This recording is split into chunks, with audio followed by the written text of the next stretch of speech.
Designers and Builders, where design meets construction. We explore groundbreaking trends and talk to the pros reshaping our spaces. For your dream home, workspace, or just great design inspiration, subscribe to Designers and Builders.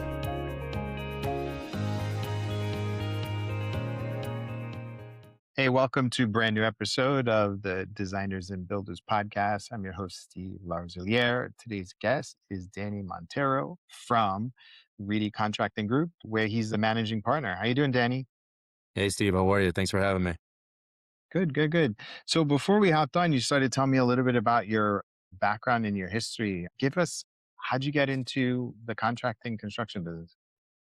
So it started all with my father. He was in the painting business in New York City, union painting outfit that did a tremendous amount of work throughout city, commercial interior work. So quickly after high school, before I started college, got my first internship at a contracting firm called JT Megan, where I was started off in the mailroom, as most, I guess, interns would. Quickly started to establish a bit of process in the mailroom and created a name for myself within that first summer. And then as I went into college, where I studied engineering and had my background in engineering, a master's in civil and structural, kind of just took it from there. Started interning there, then went from summer projects to working nights and weekends, then turned into literally going to class, going to projects on the weekend and nights. Then had guys working throughout the day, so it was a good amount of experience and a lot to learn and a lot to handle in the 4 years that I was in school. And yeah, and then kind of hit the ground running from there and never looked back, I guess, as they say. That's great.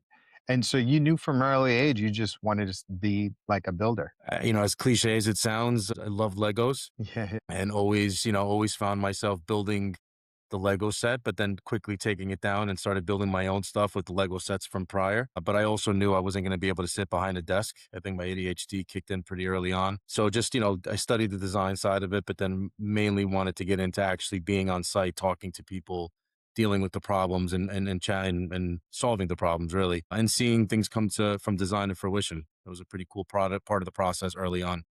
That's great. That's great. When what was one of your biggest career moment highlights for you? Like after you said JT Megan, right? Like after that, tell me how did your career sort of, project after that? I think really taking the chance with Pat, I think was that pivotal moment. I was starting to develop a good name at Megan when I was there. I feel like if I was there still, I probably would have been handling more of the challenging projects and the more complicated projects. But I think taking the chance with Pat when he first started allowed me to really learn and put a lot of different hats on, literally from estimating to laboring to superintendent to lawyer to project management. I mean, every facet that you kind of have to deal with to grow a company is one that I had to deal with and overcome and learn kind of on the fly. So I would say really taking that chance with Pat, I think was a really uphill moment for me in my career for sure.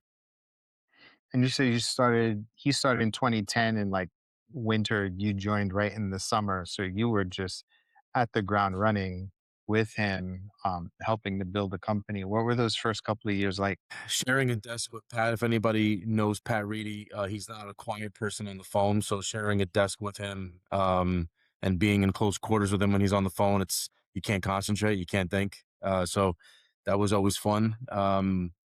We had a very small office space at first. I think it was probably like 600 square foot office space, couple desks, conference room. We quickly packed that in. We actually ended up having 4 or 5 people working out of the conference room until we moved into our new office. But we were chasing everything. I mean, Pat had a tremendous uh, Rolodex of clients, and just his name was really well known in the industry and well respected. So I think just having that and having the ability to go in and say we can build a job. I remember telling the story. We used to start at like the St. Regis Hotel. We were doing work at the sub cellar, painting doors and changing hardware just to say we did work at St. Regis. Then went into Saks Fifth Avenue and we're doing night work that now we probably would look back and say not really interested. And when we landed our first multi-million-dollar project, which included a full floor fit out with a new interconnecting staircase, and happy that Mason Capital, who was the client, took the risk with us, because that was a moment for us as a company that we could say, hey, we can do these kinds of projects, and allowed us to grow from there. So yeah, it was fun. It was, you hit the ground running, right? You're grinding, you're going after every client you can, you're going after every project you can. But then more importantly, once you got the client, you need to make sure the jobs went well and you were servicing the client the right way. How did you grow professionally during that time? Because when you are with a startup company and you know you're not necessarily the founder, but like you're close to it. And how did you keep up with your skills? Like how did you keep up at the pace of with the company group? Because at this point, this is a long time that you've been with the company, right? Like how do you keep evolving and growing? And what was the mindset around that? I tell young staff today, don't your first reaction shouldn't be no, right? You need to test your boundaries. You need to really put yourself out there to look at a risk item or look at something that you don't necessarily know and say, let me try to figure this out. Let me ask the questions. Let me talk to the people. Let me try to put myself with the right person to ask the right questions to then grow from that scenario. And I think for me, I've always been a lot older than I really was mindset wise. And for me, it was always about the experience and wanting to, take things on that I may never have even heard of or seen. I mean, I remember I was dealing with contracts. Like I never dealt with any attorney contracts or law. You punched above your weight, right? Like you were Yeah. unafraid of it. Yeah. And I think you quickly realize that when you're sitting in a room and you're listening, you don't find yourself not fitting in. I think it's more of, you don't need to be the smartest person in the room, and you definitely don't need to prove yourself, right? I mean, the term in the industry is always, I've been doing this for 30 years. And I think as soon as someone comes off and says, I've been doing this for 30 years, you usually put your guard up, because there's no reason for you to say that unless you have to try to prove yourself just within the first 2 seconds. And I think just, having that mentality and trusting the process, right? I mean, it's something that I try to instill in a lot of the younger generations and the younger talent that comes through our doors is trust the process. There's a reason why I jumped into a starting company. It was because I was looking to grow the company with Pat. I also think personally, I take a lot of pride in what I do. So even though the company wasn't mine, I treated the company like it was always mine, which I think is why I'm at where I'm at now as a managing partner. Whether that comes from a financial approval or just an approach on a project, and my name is on it. And I think having my name mean a lot to me is where that pride comes from, right? Like I would hate to say I approve that detail to execute. An architect comes by and says, "Who the hell thought that was going to look good?" Or even again, a fiscal responsibility or fiscal decision that could affect the company. I think, the fact that I took that pride and took it like it was my own is definitely what allowed me to grow and challenge myself in some of the areas that I would have never even seen before. What projects really kind of tested your limits as it relates to your skill set, your leadership? Can you walk through a project like that for us? I don't know if this project per se tested my skills and leaderships, but one project that we still talk about a lot in the office is a project we did for George Soros when we did his office space for Soros Fund Management. We did 6 floors for him at 250 West 55th Street. Beautiful space. I mean, it was every kind of finish you could think of.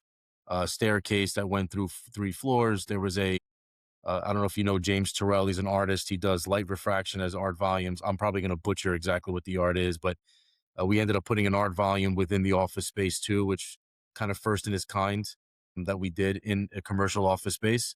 He had a bunch of pieces in Guggenheim and a couple other areas, but that project was a very challenging one from a schedule perspective. We had about 8 team members there from a project management side, plus all the subcontractors. I was the senior PM at the time on that project, or playing the senior PM just to make sure the job got built through. But that one was a test for sure. And I also had my second child was born in the middle of the project. So, my wife went in on Friday. I was back to work on Monday and kept it running just because schedule was everything, right? So a lot of different challenging moments. And also as a company, that was our biggest job at the time.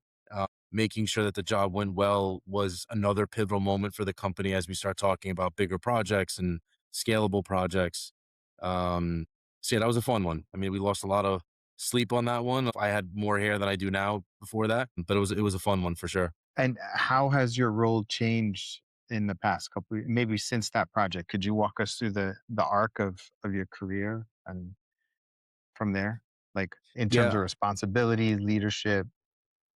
yeah. I mean, since then we brought in some new players.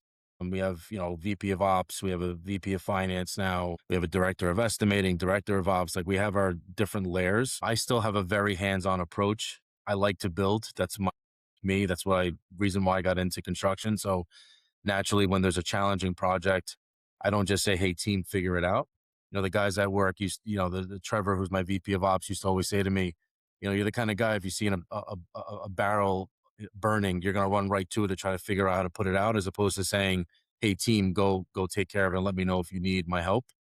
I definitely have gotten better at that, just not micromanaging, but allowing the team to and the individuals to grow not only for the company but also for their career, and making sure that I'm there to support them. I think I have enough knowledge and wherewithal and enough scar tissue from the last 20 or so years of doing this that I know when to come in if there's a problem. And I usually know when to come in early enough before it blows up into a bigger problem.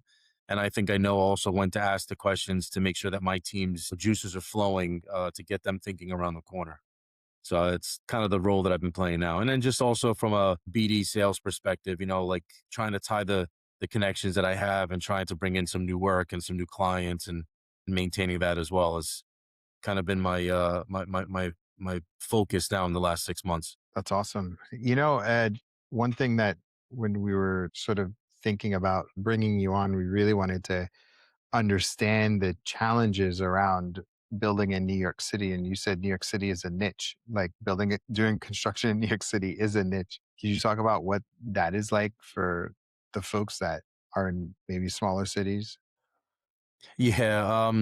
They say you build in New York City, you could build anywhere. There's just a tremendous amount that goes into it. Taking aside for a second the complex designs and working through like the complex details, you just have, like you mentioned, you're in Chicago. In Chicago, when you're in downtown Chicago, you have vertical transportation. You have to worry about getting up and down the building, getting deliveries in the building. You have deliveries and trying to figure out deliveries in the city. Very similar to what you have to deal with in New York. You also have obviously the DOB you have to relate to and a lot of the sign offs and change of use at times for different permits. I also think it's that bravado of working in New York. When you're dealing with subcontractors in New York and you're dealing with some of the unions, it's that old mentality of, hey, you're in New York. It's hard to explain, but I'll give you a quick, I'll give you a side story. So when I was at JT Megan, I was building out the Microsoft stores when they were first launching. So it was part of the first 7 stores that were launched on Microsoft. And I remember going out to Seattle and, I knew nothing how to build in the West Coast, right? For me, everything was building in New York. And you're there and your pace and like you're just looking at the drawings, you're looking at the schedule, and you're like, all right, guys, we have this milestone, we have to get going. And I remember one of the carpenters saying, all right, New York kid, relax. That's not how we work here, right? Um, and I think the pace is where you start to separate yourself, in New York from some of the other areas. I think Chicago is pretty similar. Even parts of California, I noticed are similar. But New York, you're building millions and millions and millions of dollars of work in 12 weeks, 14 weeks, 16 weeks. So not only are But you and dealing also with, nothing is easy too, just in terms of like the clients, their demands are higher, and then they hire like the architects that you work with, they don't want to just do normal things either, right? Like you're yeah, dealing with logistically and schematically complicated projects, right? yeah, and not every like there's a lot of the projects we do are definitely on the higher end spectrum. There's obviously some. I mean, again, maybe I'm being biased because I look at some of the jobs and it's like that's easy enough to build. But I was talking to when I was getting ready for this podcast. One of the questions about like someone who's not in the business. What are some of the challenges that they may not even think of, right? So I started asking my best friend and saying, "Hey, what do you think I do?" And he's like, "Well, you build nice offices." And I think just that cloud of like, yeah, you go from a demoed site to a finished office space. No one really understands from 0 to 100 what that means, right? And when you start dealing with how a stone countertop matches with a millwork cabinet, and then there's that 1/8 detail that needs to be matched, and how you're trying to figure that out on a 2D shop drawing because you don't have the time to necessarily figure that out in a 3D drawing. And on top of that, you have 3 other vendors that are coming together to make all that come together. That's where the challenge is, and that's where the fun part is.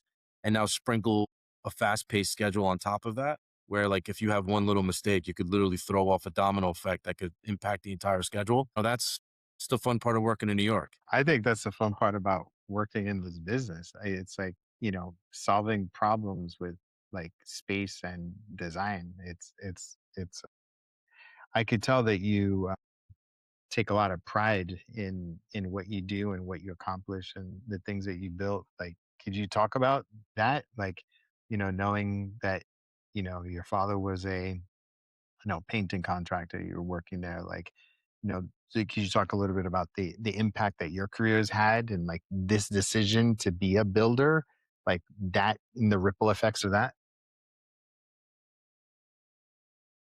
Yeah, I think the ripple effects is my wife and my kids hate my attention to detail at times, and I don't know if that is, there's probably something called for it, but we'll go to a restaurant and I'll look up and I'm like, really? That's how we're leaving that? And my wife's like, can we just focus on ordering the food? So I don't know. I think taking pride into what I do at work is not just something I do at work. I think it's just me personally, and I like to think that I'm trying to instill that in my kids. Then, as I mentioned to you before, like they play ice hockey, right? So for me, it's you're playing on some pretty competitive teams. You're playing at the elite level, so take some pride in what you're doing, right? Take some pride in your workouts. If you're working out, it should be a workout. It shouldn't be just going through the motions. And I think that is something that I would like to think that anybody working for me or under me will always say that I always try to increase their standards. I always try to increase everyone's standards because I do have a high level of expectance of what people can do. And it really irks me when people just don't try to try to get to that level or to get to any level better than what they've ever accomplished. And I think it's human nature at times, right? It's like water, path of least resistance. And it drives me nuts when I see talented people that one, don't trust the process, or two, just don't give that extra effort.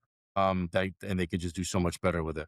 Yeah, no, I agree. I definitely share that same philosophy because I feel like I've even worked with some people, some subs where they just the notion of cutting corners to save time, like, no, like, because I know that when a client is paying you for something, they expect the thing that they paid for, especially the thing that you designed. And the residual effects of saying, like, I didn't like that. And then they have to live with it is just something that actually bothers me because I've lived it myself, right? And so like Hmm. that's not something that I want to pass on. What keeps you up at night? Work wise, Yeah, yeah, work wise, yeah. I mean, if you would have asked me that 5 years ago, my answer definitely would have been different. I think now, being a managing partner, it's the workflow, right? It's making sure the work is coming in. It's trying to, I guess, be smarter than than the average person and trying to get out ahead of the waves and seeing where the new, sector is coming up and where the new money's coming up in the sectors and the work. And I think that's what keeps me up. I mean, thankfully, I do get my 8 hours of sleep, which is nice on this whole health kick. But one thing that always concerns me is just we have a good backlog in for the next couple of quarters, but it's like, all right, what's the next? What's the third quarter? What's the fourth quarter? And I think for us too, and as you just mentioned there about subs and even us cutting corners, I think I'm hoping that what we're instilling, and Pat has done a tremendous job. Pat and Lorraine have done a tremendous job in the company of like setting that collective pride, right? And as I mentioned before about having the personal pride, one thing that we always say is like when each individual has a level of personal pride, when you put them all together, you will have a sense of collective pride where you actually care what you're doing at work. And I think if you start surrounding yourself with subcontractors that are like-minded, it'll just help with getting enforcing your name, enforcing your brand, which naturally then helps, that growth just come in, right? It helps with clients continuing and coming to work with you. It helps architects to continuing to recommend us as a contractor. So it does help with the sleepless nights at times. But I think that right now that's one of the things that definitely keeps me up. How are you incorporating AI? So where we're seeing AI allowed is back of house, definitely with between the different departments internally, getting information flowing so that it's not a case of a triple, double entering things of that nature. We're looking to use AI more, so we're using Holo Builder for a lot of our 360 camera walkthroughs. Next step for us is to integrate that more seamlessly with our invoicing and with our schedule projections. That's we actually have three people in our office that are really kind of diving into that from a programming perspective and just constantly testing the market for different things that are out there. we're a young company. So for us, young meaning like, yeah, we're in the business 16 years, but there's like a lot of energy going into the company now from my perspective and some of the others that are with me. Um, Technology, you can't fight it. You need to use it. And we definitely want to enhance everything that we have to not only make our lives easier, but also make subcontractors' lives easier so that they can focus more on building and not dealing with some of the nuances of updating schedules, updating invoices, and stuff like that. Have you thought about what impact it will have on the industry? And like, have you dived into that a little bit? Yeah, I think the way AI, I'm seeing it in my industry, in our industry, is the organization on every company used to be just be a standard pyramid, right? You'd have your pyramid where at the very bottom you have your admin level, and the admin level would search for the information, would have to flow, get the information, and start leveling it up to your managers and obviously to the ownership and everything else. I think what's happening now is you're getting a lot more of a pyramid scheme, not scheme, sorry, but more of a pyramid diagram where you have very few admin level now. A lot of AI information. I mean, you use ChatGPT, you get information in seconds, right? Or Grok or any of those others. But I think then once you get that information, what do you do with that information? And I think you do need some sort of either management or experienced people to say, okay, these are leases that are signed. How do we go after certain clients and triangulate who they are with the architects and brokers? And you're not going to have an admin who's been doing this for 2 years in the business to be able to do that. Same thing with trying to simplify execution of designs, right? You're not going to chat GPT it or it, and then all of a sudden you're going to have someone who's only been out of college for 2 years. And I think that's going to be a tremendous challenge in the industry. Construction is an antiquated industry. I don't care what anybody says. The way we're building is the way people were building 100 years ago, right? Maybe different materials, but the format and the flow is still the same. You still have to build a foundation before you build the building up. You're not starting from the top down. And for me, what scares me is if you're not if you don't have kids out of either college or high school or whatever coming into the industry and learning how to build and learning how to navigate some of the problems and talk to people and realize that it's not a yelling match, but it's a listening and trying to dissect the problem. Only way you're going to be able to do that though is with time, right? And experience. And you need to develop that scar tissue to be able to really say, shit, sorry, I didn't mean to curse. I had that problem on the last project. Let me get out ahead of it on this project, right? And I think our industry, again, it's challenging. I mean, what we're trying to do is we're still trying to bring in that younger staff, that junior superintendent, have him or her go under a more senior super so that they can learn how to build. And then from there, you can either go into estimating or go into project management. But I always say as well, project managers, uh, I think it's a very important role, but how do you know it's a problem if you've never encountered it, right? How do you know that's going to be an issue in 6 weeks if you don't even know what 6 weeks ahead of you is going to look like? And I think that's where I start to get concerned about where AI and the fast trajectory of some of the employees that are in the industry where it could take us. Yeah, the thing that I found was like AI is just really great at like is especially in construction. It's been really good with like top level information, like the minutia in the beginning, right? Like information gathering, sorting, organizing, scheduling, being even able to get initial ideas out there so that clients can react. Cause the first couple of weeks can just be a little tough, the onboarding of a new client. And I found that like it's there. But yes, you still need an architect to stand. You still need, the engineering people to look at the plans, to draw them. I think over time, if you have the right people feeding the right information into the system and it's a system that you own, like I feel like is that's where it can shine. But it's not there yet. And it's still an antiquated industry. Yeah, I think where I would like to see AI go, and we started talking to a couple of design teams about this over the last couple of years, is I think a lot of the designs that are being put out there, especially the complicated ones where you might have 4 or 5 dissimilar materials coming together in a corner, right?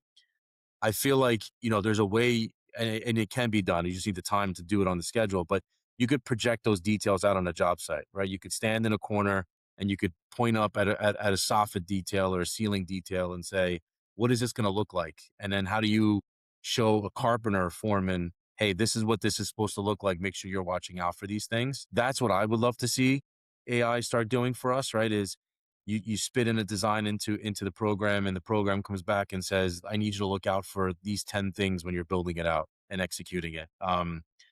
That's where I would love to go with it. But ultimately, though, you still need somebody to execute it, and you still need somebody to build it, right? So, um, thankfully for our industry, like you're not going to have robots going around everywhere building it. I don't think, not anytime soon. But I would love to see AI solve some of those challenging problems so that it defeats the 6 hour meetings trying to go back and forth figuring things out. Yeah, absolutely. Any sort of things that you're looking forward to in the next 6 to 12 months? And just the continued growth of the company. We have some targets that we want to hit for this year and next year, growth wise. And I'm looking forward to meeting some new people, meeting some new contacts and clients. Yeah, I'm just looking forward to the near future of Reedy, to be honest. Are most of them bid, or are they like relationships, or just like cold, like how does BD work for you? It's a bit of both. We do get a tremendous amount of RFPs, which is requests for proposals from clients or from landlords and from other contacts that we have from client reps. RFPs just thankfully for us are consistently flowing in. But where we get the work is triangulating between an owner's rep, and like a consultant, whether it be an architect or engineer. A lot of that does come from relationships. I'm starting to see, and that's the fun part of this business is I'm starting to see a lot of people that I started with in the industry now making decisions, which is fun, right? Because I like to think that I've never burnt a bridge. I like to think that I've always been a man of my word. So I think those people seeing that and knowing that from dealing with me 5, 10, 15 years ago, and now being in a position to make decisions and bring in their own partners, I'm fun to see what that cycle looks like. And everything, Pat and others have said to me start to come to fruition is pretty cool to say. That's awesome. Give us your website so that we can check out your work. Yeah, it's www.readygroup.com. Awesome. Any sort of last bit of advice or insights from your long career? I've said this multiple times already on this podcast. Trust the process. Construction is one of those things. Again, you're going to need experience. I mean, it's like every industry, but I get nervous for certain people that build one big job and think all of a sudden they're ready to build the next, to escalate up to a different role in the company or a different project altogether. I mean, I think, there's a reason why there's a process of starting off on a smaller project and a bigger project and a bigger project and kind of learning as you go. I also think too, for those younger generation coming in, after your project that you just completed, take a second to look at all the issues you have with that project, any questions you've asked on that project, and literally start to look at it for your new project. Cause I can guarantee you 80% of those questions and problems are probably going to exist and come up on the new project. And other than that, just have fun with the industry. This industry is awesome, right? This is one of the industries where you could literally see a piece of land and 6 months later, a house built on it or a building built on it. And it's fun. It's definitely fun to be part of. Danny, thank you so much for taking the time to share your story, tell us about Reedy, and share some insights. I'm really excited to get your story out. Thank you so much. Steve, thanks again for having me. Appreciate it.